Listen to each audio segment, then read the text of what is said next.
Hello and welcome to another video. Sorry about the shaky camera and the probably bad quality that you're usually not used to, but I'm doing this on my phone because I forgot to bring a camera with me, and you know, I'm not going to be back home for another month or so, and so I'm going to document this. I forgot to film this sketchbook. As you can see, I've got back all of my sketchbooks and all of my artwork over there. If you would like any artwork, contact me because I can't get rid of these canvases. This is my final sketchbook that I ever did. Final sketchbook, therefore, yes, that makes sense. Usually I would tell you how to get the marks. I ended up with an overall B, very close to getting an A. Can't remember who I was being marked by, and I will not tell you how to get the marks, for I have that in my other videos on how to get marks specifically, like e.g. start with a mind map, how all my videos go.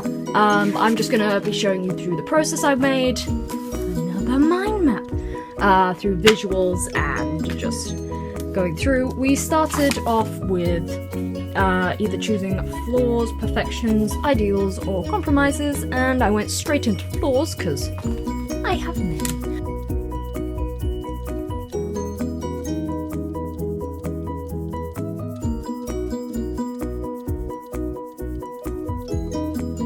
Here I took my own images. The stuff I used on these scars is actually a special effects makeup. You put it on, it kind of works a bit like nail varnish, and when it dries, it kind of like brings in all of the skin.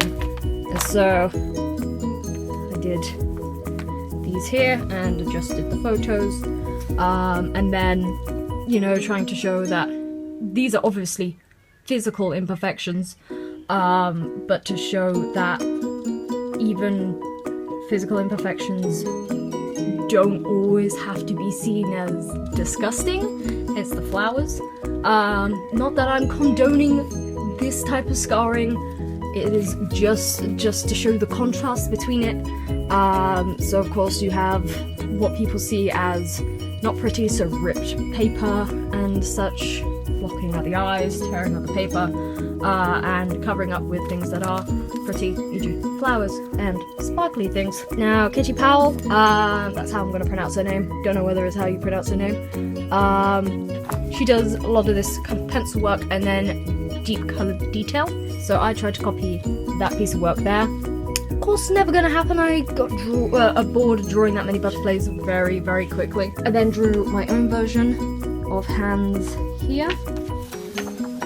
And yes, there will be a lot of writing. People do ask, is there a lot of writing in art? Yes, there is. If you think about every artist that you look into, you've got to describe why you like them, what inspiration you're taking from, the kind of positioning of the painting, why you like that, the colours, and what you will take from that. I then threw in some more of my own images and tried ripping the paper. I then also went onto Photoshop, cut out the background, turned it into a PNG and put it over the top of a white background, then did some sketching over the top. Then Agnes Cecile, I focused more on less of her watercolor and more on her emulsion paintings, where she like does massive paintings and just drips the paint all over it, and then ends up with these very loose paintings. Mine never really get to her standard because her standard is amazing, but I did try to replicate that through pens, paint. My nose looks very funny because I did it in between the pages. And then the next few pages were just for experimentation, because I hadn't really done much experimentation through this. Just flipping that over. More experimentation. Tried a little bit of sewing for mixed media. As you can see, I've like wedged pieces of paper in to create more pages, because I got towards the end and I hadn't done enough. And so I knew how to work Photoshop, and I have a Wacom tablet, and so I drew these out very quickly, testing out the different brushes, see if I could get a similar effect. Here I tried with some radiator paint, which, dear God, have a window open if you ever try this. Smell to high heavens, and I did end up using it in my final piece,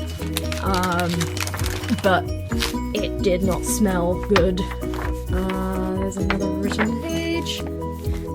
These two are some of my favourites out of all of this, and and I wish I could have done something as good as this for my final piece, but sadly I did not. I do not have my final pieces with me. That's something I left back at school, which is not good, but here I have kind of the drawn out face in detail, and then the blocked out hair, and then my friend kindly posed, and her hair is all sprawled out like this to get a bit of a madness effect. And hopefully you can see how this is all developing, and how it's kind of focusing less on the perfections, like the contrast between the perfections of the detailed pencil and then the imperfections of the splattered paint. That's what I was kind of going for.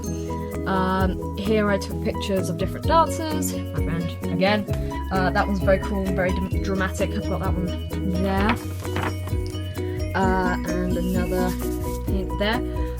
Then I wanted to focus more on the contrast between colour, because this, although is very nice, is lacking something, and that was, I believed, was a background. And so I focused on this artist called Nan B, and I focused more towards the imperfections of how it doesn't really have any focus, it's just blots of colour, but still very beautiful in the way that she's done it. And so I did some colour experimentations. Yes, I know this isn't, you know, as good as Nan B's work, but it was me experimenting.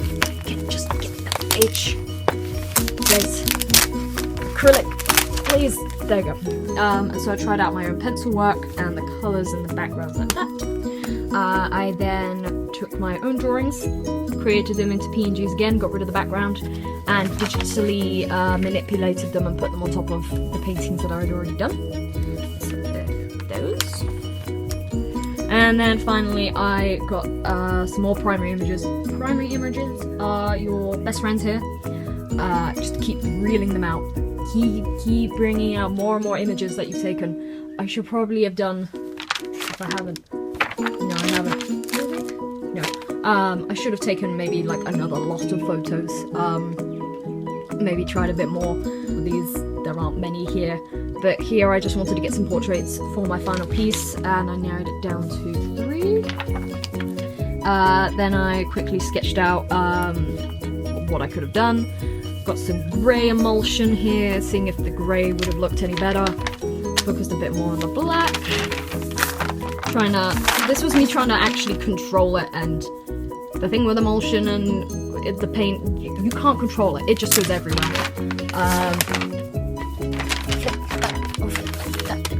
And so here is more ideas. Across these pages I have about 5 ideas.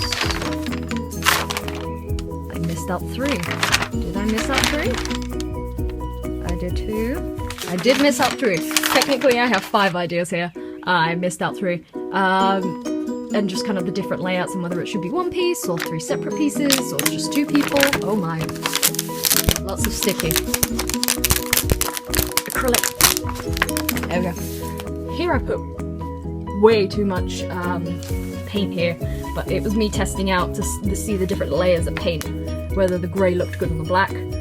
No, it does not. That is what I gathered. But of course I tried to do as much detail, as much detail as possible onto the eyes. And then wrote a little bit of information. Should have written a bit more. Oh, there isn't some on the other side. And so here's me testing out the different colours and roughly testing out what my final piece will look like. And this, with the photos, again I cut them out, made the backgrounds white. This is what my final piece looked like technically. That's all again I get. But the girl of course would have been drawn, and there was a lot more colour than this. If I can find some photos, I will stick them on the end of this, but I'm hoping, unless there's anything else I can show you? Nope. I'm hoping that has given you a little bit more insight into my A-level artwork. Check out some of my other ones. Quite a lot of them seem to be helping you guys. If you have any questions, leave them down in the comment section. I always try my best to reply, and I will see you guys soon. Goodbye!